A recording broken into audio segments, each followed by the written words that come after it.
बहू ये क्या बदतमीजी है और ये खाना काहे फेंक देलू? ये कोई खाना है? ऐसे खाने तो हमारे घर के कुत्ते भी नहीं खाते। भाऊजी हमने यहाँ खाना इंसान खाती बनेला। अगर तोहरा कुकुर वाला खाना पसंद बा ना तो काल से खाना कुकुरे वाला बनी। का दिक्कत बा? किशन जबान संभाल के बात कर। देखा दुल्हन, अन्न का अपमान ना कही जाला बिटिया। तोरा के खाना पसंद नहीं के तब काली से तोरा पसंद का खाना बना देवल करब। कौनो जरूरत नहीं के अलग से खाना बनावे के। जेकरा के ई खाना पसंद नहीं के वो अपन खाना खुद बना ली। चाय बना तैबे न करेला तो खाना कहाँ से बनी? देखो जुबान संभाल के बात करो। मैं इस घर में इसलिए नहीं आई हूँ कि मैं तुम लोगों के लिए खाना बनाऊं। मैं किसी की नौकरानी नहीं हूँ। तुहार कहे के मतलब का बा भौजी? माई हमने खातिर खाना बनावेले ते का हमनी का नौकरानी हो गई? वो तुम्हारी क्या है ये तुम ही जानो। मुझे उससे कोई लेना देना नहीं है। भाऊजी तोहरा का हमनी के बियाह के लिए बनी सा हमनी के भौजी कहले सा और ले बेटी कहेला। और जब तक ले रिश्ता बा तब तक ले पूरा लेना देना बा। तुम तो मुझसे बात ही मत करो। मैं तो तुम्हारी शक्ल भी नहीं देखना चाहती। तू देखा चाहे मत देखा हमरा पर कोनो विशेष फर्क पड़े वाला नहीं के। लेकिन एगो बात कान खोल के सुन ला।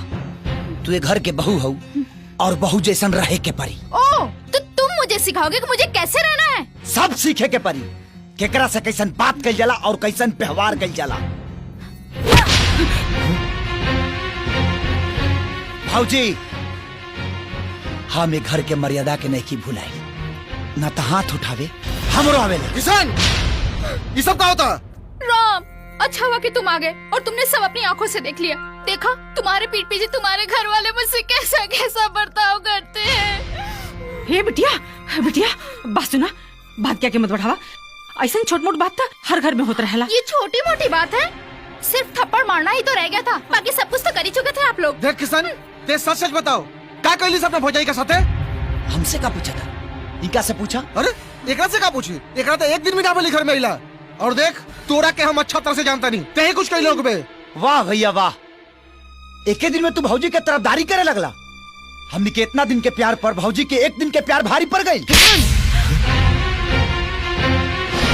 राम बिना जानले सुनले तो हर हिम्मत कैसे भइल अपन छोटे भाई के ऊपर हाथ उठावे के?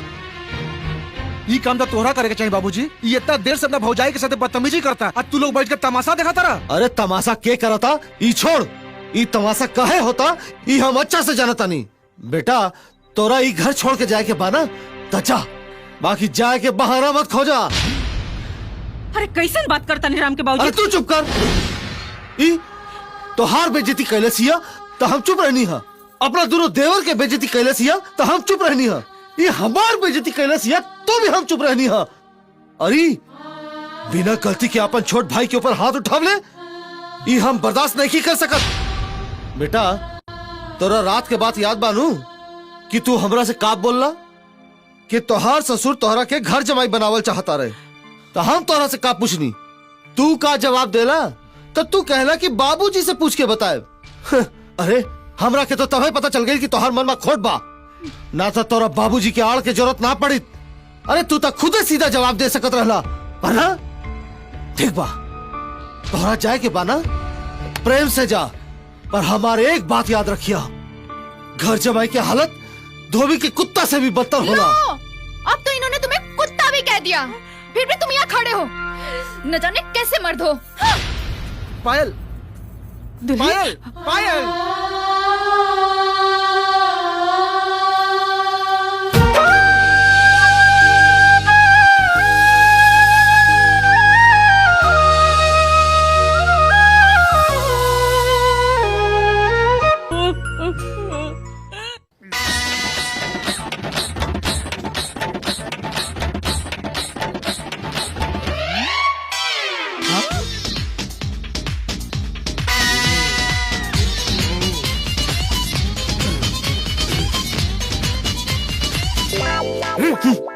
का रे जोखना घर में सब ठीक बानू? ठीक बा। है सुननी हाँ नया पतो आइल बाड़ी घर में सब ठीक बानू? का बात करता रहो काहे ना ठीक रही? अरे हमार पतो तो लाखों में एक भी है, लाखों में। अरे ना ना हमारा गांव में एक आदमी करोड़ों में पतो ले आइल बाड़े। मर्सिडीज में सर दे आई और स्कूटर में फर दे चल गई। का रे ये केकरा के सुनाता रे? अरे सुनावे के का बार झंटा, समझदार खातिर इशारा काफी होला। कार जोगना हम ठीक कहता नहीं ना। अरे चुप रहो बोकरा। अब देख लड़कन के कमाई खातिर बाहर जाके पड़ी कि ना, अब एकर मतलब ही तो ना होला कि लड़का अपना माई बाप के भुला जाइए सर है? अब घटिया आदमी के घटिया सोच का रे जोखना। अरे जाना भोई भोई करे आइल बड़ा तो भोई भोई करा। अरे हमार माथा काहे खराब कैले बड़ा? अरे हम तरह के बात मत देख ले रे। अरे तू हमारा का देख पे रे, हम तो इधर जो ए जी देखो ना मैं इस साड़ी में कैसी लग रही हूँ। राम आप ऐसे क्यों खड़े हैं? सोहन के बारे में सोच रहा था। उसका कॉलेज का फीस, हॉस्टल का फीस सब मैं ही जमा करता था ना। सोहन फाइनल ईयर में है। आज उसके एग्जाम के फीस जमा करने की आखिरी तारीख है। सोहन तो हॉस्टल में रहता है। पता नहीं ये बात बाबूजी को याद भी होगी कि नहीं। छोड़िए ना, वो हमारे बारे में कहाँ सोच रहे हैं जो आप उनके बारे में सोच के परेशान हो रहे हैं। आप मुझे ये बताइए कि मैं इस साड़ी में कैसी दिख रही हूँ? बिल्कुल उस मेनका की तरह जिसने विश्वामित्र का सत्यानाश कर दिया। सही बात है। सोहन तुम चलो मैं आता हूँ। ओके। का बात बा भैया? हाइला तार कॉलेज के फीस रह दा भैया, एक जरूरत नहीं खे। काहे? फीस ना भरबा तो परीक्षा कैसे देबा? तो का भइल भैया, ज्यादा से ज्यादा 1 साल खराब हुई ना। ओके तो तोहर पैसा के हाथ लगावल हमरा खातिर पाप हुई भैया।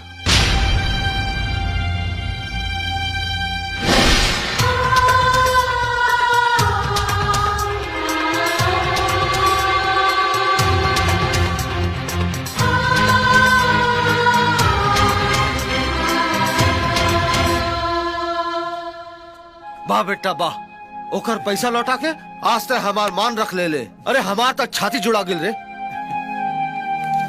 ला हमरा जेते तोरा फिकर करे के कोनो जरूरत नहीं खे, ठीक बा? बाबूजी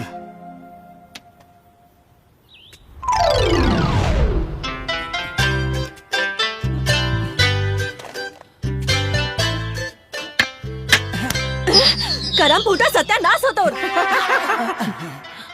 टुअरा मुझौसा मुझो रहो ना, तेरा अखिया में कच्चा फूट गइल बा का रे? हाँ लौकत नहीं खे।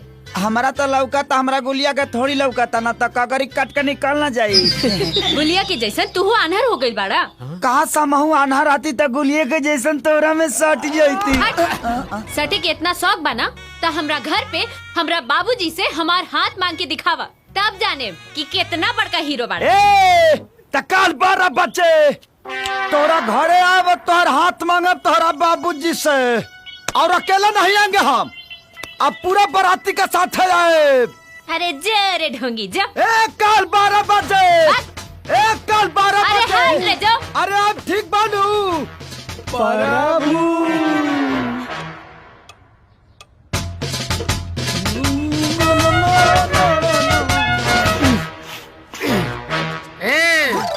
आयल बड़े रे, मांगे आयल बनी।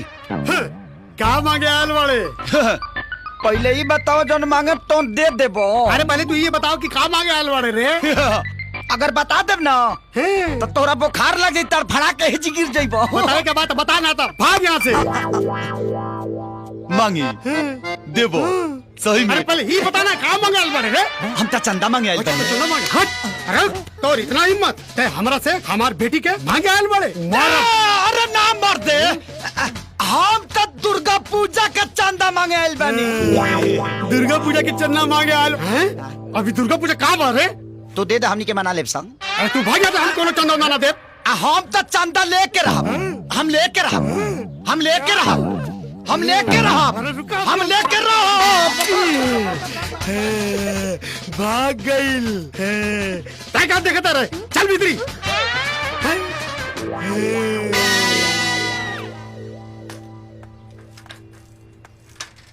अरे रुका देता नहीं, फ्री में पान खा।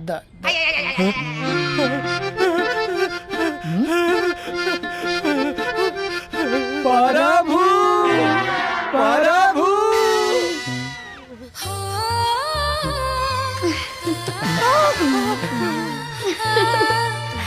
अरे यार, हमरा तो विश्वास ही नहीं के होत। आज पहली बार चंदा हमरा के देख के हंसल बड़ी। पगलाइल बड़े कार है। अरे तोरा के ना, हमरा के देख के हौसल बिया। तोरा के तक कुतियो ना देखी, हास्य के बात करता। हट हट हट। अरे यार, आज चंदा हमरा के देख के हंसली। कहाँ जाई रे, का करी रे?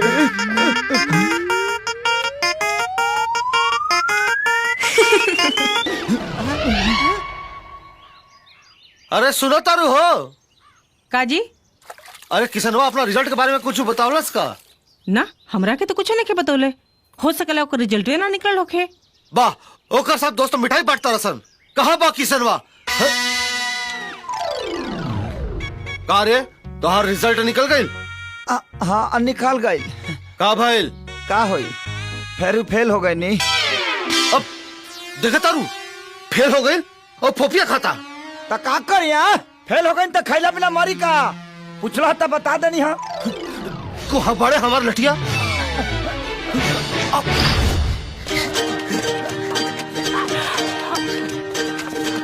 ए किसनवा, चुपचाप हमार लठिया दे दे रे।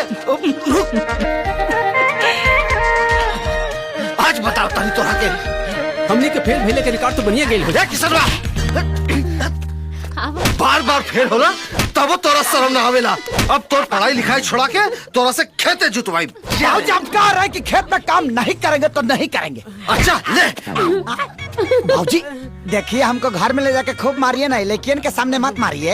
अरे करिए के देखे के चक्कर में तब फेल हो जाले रे। हम कह रहे कि महिलाओं के सामने मत मारिए, हमारा भी प्रतिष्ठा है। अरे बाहर है तोर प्रतिष्ठा। तो कह रहे हैं ना।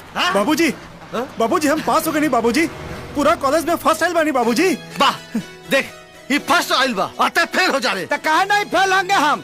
हमारे ऊपर सब लड़की समाज का लोड है, इनके ऊपर कल्ची का लोड है। बारे बहुत तू मुख्यमंत्री के इलेक्शन लड़ता रहे ना रे। ए चुप, ये तो नालायक बा बेटा, पर तू हमार नाच बाड़ा। अरे राम के माई, अरे कहाँ बाड़ू? अरे राम के माई, सोहन के रिजल्ट निकल गई और ये पूरा कॉलेज में फर्स्ट आइल बा। हाँ बेटा। हाँ माई। अच्छा, अब देखिए सोहब, हम एक गांव में अब बड़ा दुकान खोलब। हाँ, और वो दुकान में हमारा बेटा के नाम यह बड़ा बड़ा अक्षर में लिखल हुई, डॉक्टर सोहन प्रसाद MBBS। ना बाबूजी, वैसे कोनो फायदा नहीं खे। का रे? कहा बाबूजी, आजकल हर गांव में 4-4 गो दुकान, हमार मतलब क्लिनिक खुल गए बा बाबूजी, और कंपटीशन के कारण कोनो नहीं खे चलत। तो सरकारी अस्पताल में नौकरी करबे करे? ना बाबूजी, ओकरो कहाँ चांस बा, खाली MBBS के डिग्री होके तो अच्छा नौकरी भी ना मिलेला। अरे तय सरकारी नौकरी भी ना करबे, प्राइवेट नौकरी भी ना करबे, तो तय ही बता कि तोर इरादा का बारे? हम विदेश जाए बाबूजी, लंदन। कोनो जरूरत नहीं की, तू कहाँ इतना दूर लंदन जीबा? ये कोने जमाना के बात करता रुमाई? हम अबे हवाई जहाज में बैठा तो 12 घंटा में लंदन। हमरा बात के समझा बाबूजी, हर MBBS पढ़े वाला के एगो सपना होला कि ओकरा डिग्री के आगे एक विदेशी डिग्री लग जाए। वो बहुत भाग्यशाली होला बाबूजी, जेकरा के मौका मिलेला, और हमरा के ते मौका मिला था। तो तू लोग काहे हमार सपना तुड़ल चाहता रहा? तो हमनी के तोहार सपना तोड़े के चाहता नहीं जा। तो ठीक बा, हम तोहरा के भेजब लंदन। अरे कैसे बात करता नहीं जी, इतना दूर भेजब अपना बेटा के? एक तो पहले में एकरा पढ़ाई में इतना खर्चा हो गइल बा, अब वहाँ के खर्चा कहाँ से लेब रहुआ? तू चिंता मत कर राम के भाई, पोस्ट ऑफिस में जितना पैसा बा हम सब निकाल ले।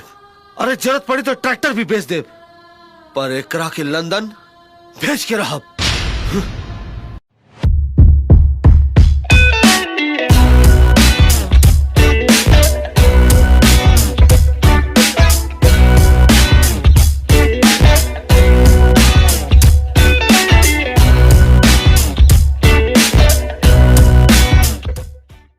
ना काका, प्लेट के हाथ मत लगाइया, हमनी के बराती है जा, केहू के बाप के नौकर ना। ए मिस्टर, तमीज से बात करो तुम। एक तो खाने का सहूर नहीं, ऊपर से बदतमीजी से बात करते हो। अच्छा, तो हमनी के खाए के सहूर नहीं खे। दरअसल बात तो ई बा कि तोहरा लोग इनके खियावे के सहूर नहीं खे। एगो तब पे फैलो सिस्टम रख ले बड़ा लो। अगर इतने तमीज रहित ना तो पात में बैठा के अपना हाथ से परोस के खियाता लो। बहू, ये क्या तमाशा हो रहा है? देखिए ना बाबूजी, एक तो जानवरों की तरह खा रहे हैं, ऊपर से कुछ कह दिया तो बोलते हैं कि परोस के खिलाओ। अच्छा तो हमनी के जानवर है जा। ए भाई लोग सुना लो, प्लेट नीचे रख दलो। अब तो हमनी के पात में बैठब जा, आई परोस के खियाई है। ए किसनवा चुप, तोरा छोट बड़ के लिहाज नहीं करे, चुपचाप खाना खा और शांति से बियाह होके दे। नहीं समझी जी, किशन ठीक बोल रहा है। बहू सबको परोस कर खाना खिलाएगी। मैं और परोस के खिलाऊंगी?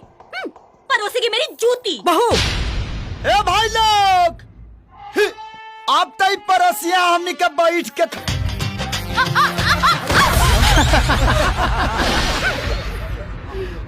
अरे बेटा उठो। हटो। मैं तंग आ गई हूँ इन नाटकों से। मेरा कमरा कहाँ है? बताइए। पायल पायल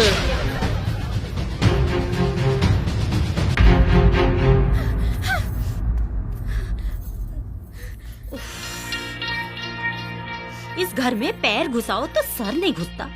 इतने छोटे से घर में तुम रहोगी कैसे? आप चिंता कैला के बात नहीं क्या भैया। आप तो पूरा जीवन तोहरा इशारा पर भौजी नची है। ये तो वक्त ही बताएगा देवर जी कि कौन किसके इशारे पे नाचता है। चलो भाभी। ए पायल भैया हो गए घायल। ठीक है। सब सिस्टम ही करना कालिए बा का हो। भाभी चलो। लागत है कि गाँव भगे हटाई है, खाले छाती के बात ही तुर दलस। भाभी रिलैक्स, आप फिक्र मत कीजिए। आपके इस अपमान का बदला मैं जरूर लूंगी। ई पहले रहे हैं हमार भाई, आ जब से आयल भी है भौजी तब से बन गई बड़े दाई। हाँ? अरे वाह।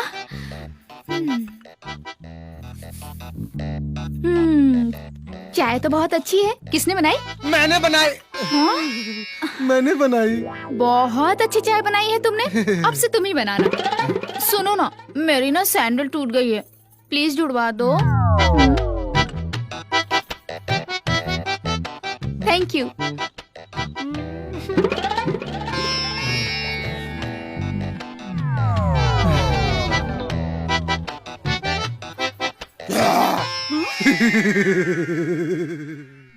भौजी, हमने यहाँ खाना इंसान खाती बनेला। अगर तोहरा कुकुर वाला खाना पसंद बा ना तो काल से खाना कुकुरे वाला बनी। का दिक्कत बा? किशन जबान संभाल के बात कर। देखा दुल्हन, अन्न का अपमान ना कही जाला बिटिया। तोरा के खाना पसंद नहीं के तब काली से तोरा पसंद का खाना बना देवल करब। कौनो जरूरत नहीं के अलग से खाना बनावे के। जेकरा के ही खाना पसंद नहीं के वो अपन खाना खुद बना ली। चाय बना तैबे न करेला तो खाना कहाँ से बनी? देखो, जुबान संभाल के बात करो। मैं इस घर में इसलिए नहीं आई हूँ कि मैं तुम लोगों के लिए खाना बनाऊं। मैं किसी की नौकरानी नहीं हूँ। तुहार कहे के मतलब का बा भौजी? माई हमने खातिर खाना बनावे ले ते का हमनी का नौकरानी हो गई? वो तुम्हारी क्या है ये तुम ही जानो। मुझे उससे कोई लेना देना नहीं है। भौजी,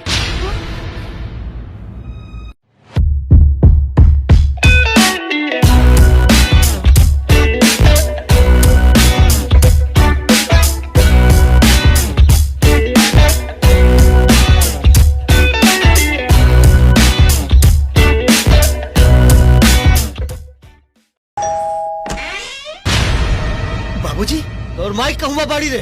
बाबूजी बाबूजी चल हट।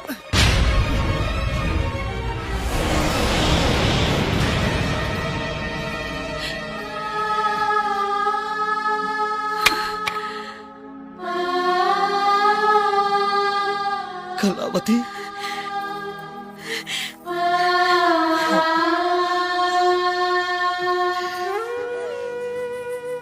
कहा रे सोना, जवान भाई तोहरा के अपना कोख से जन्म देलस, वही के घर के नौकरानी बना देले। बाबूजी तू हमरा के गलत समझता रहा। हम तो तोहर पोती के देखभाल करे खातिर माई के बुलौले रहनी। बाबूजी चुप रह। अब तू हमरा के सिखाइबे? अरे चल, तोर माई तीन लड़का के जन्म देके अकेला पाल पोस के सियान कैली अरे कबू बुलावली अपना माई के और तय एगो लड़की पैदा करके गांव से अपन माई के बुला के नौकरानी बना दे। अरे लड़का पाले पोसे के बेवत नहीं के तो पैदा काहे कर ले रे? बाबूजी मर गए ले तोर बाबूजी। चल जा अपन माई के सामान लेके आ। बाबूजी हमारी बात तो सुन ली। ए, चल तोर सामान कहाँ बा? चल चल।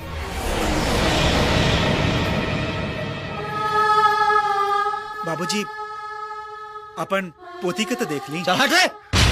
बाप कौन बेटा और के कर पोती?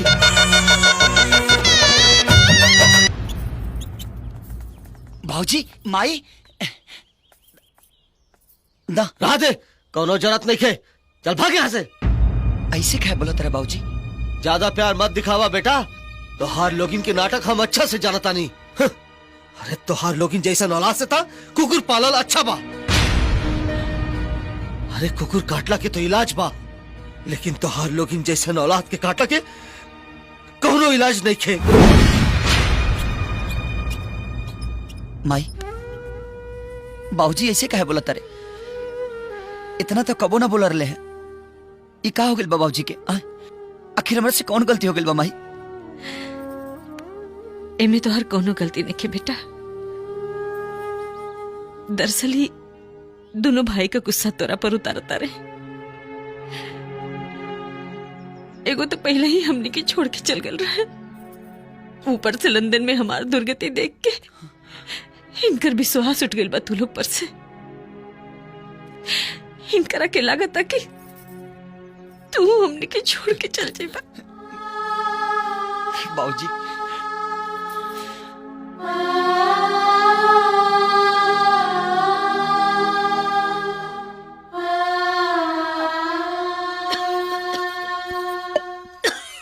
काहो कलावती, देखा था नहीं तू जब से लंदन से आयल बाड़ू तो हर खांसी बढ़ते जाता है। का करे राम के बाबूजी, ढलती उम्र में तो दुनिया भर के बीमारी लागल रहेला। कैसन बात करता रू तू? तोरा के शहर के बड़हन डॉक्टर से दिखाए तो तोहार सब तबीयत ठीक हो जाई। एगो बात पूछी जी? हाँ पूछा। पहले तो रउआ हमके राम कमाई कह के बुलावत रहनी, और आजकल हमार नाम लेके बुलावे नहीं। पहले तोहार औलाद रहले सन, यही से तू केहू के माई रहलू। अब तू केहू के माई ना, तू कलावती हो। हमार कलावती। कोई डेट है क्या? ऐसे कामों के लिए तो आपके पास कुछ ज्यादा टाइम। मामी मामी मुझे कार्टून चैनल देखना है। मैं तो एक देखता नहीं है, मैं सीरियल देख रही हूँ। चल भाग यहाँ से। नहीं मुझे तो कार्टून चैनल देखना ही है। कार्टून चैनल देखना है तुझे? तो जाके अपने बाप की शक्ल देख। भिखारी को घर क्या बुला लिया, मालिक ही बन बैठा है। भाभी आपको शर्म नहीं आती छोटे से बच्चे से ऐसी बातें करते हुए? और आपकी हिम्मत कैसे हुई मेरे पति को उल्टा सीधा बोलने की? तो इसमें मैंने गलत ही क्या कह दिया? उसकी शादी से पहले औकात क्या थी सारी दुनिया जानती है। जबान संभाल के बात करिए भाभी, आप मेरे पति की बेइज्जती कर रही हैं। बेइज्जती? बेइज्जती तो उसकी होती है जिसकी कोई इज्जत हो। और इतना ही इज्जत वाला होता ना, इस ऐशो आराम को ठोकर मार देता, दूसरों के टुकड़ों पे नहीं पलता, समझी? शट अप भाभी। You shut up!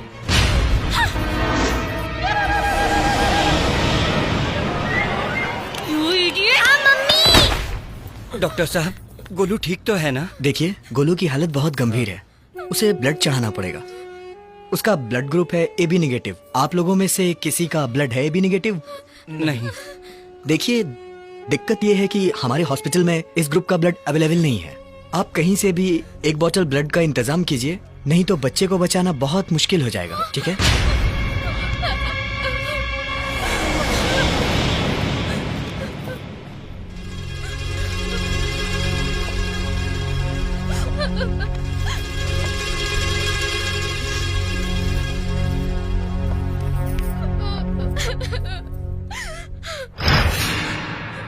अब बाबूजी के खून AB नेगेटिव है।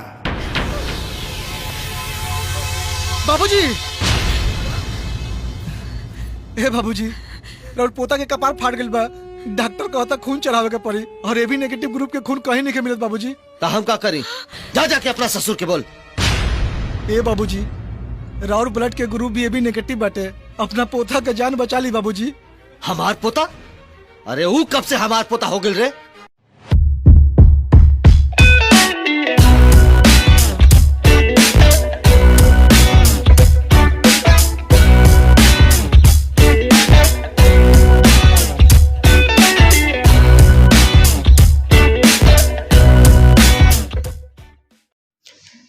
मेरे प्यारे भाइयों बहनों, फोन मत चलाया करो, मेरे तरीके अकेला करो। मैं कितनी छोटी बच्ची हूँ, अपने पापा की प्यारी हूँ। अगर मैं फोन चलाऊंगी तो मेरा आंखें फूट जाएंगी।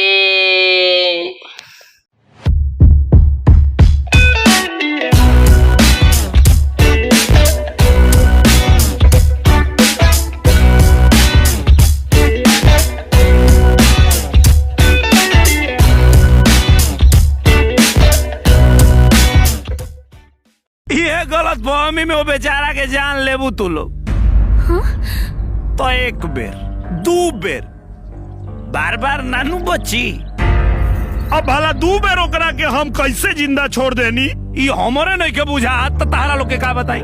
आए जब हमरे नहीं के बुझात तो तहरा लोग के हम का बताई? लेकिन एक बात ध्यान रखो लो, बेर बेर वो बेटा ना बची है।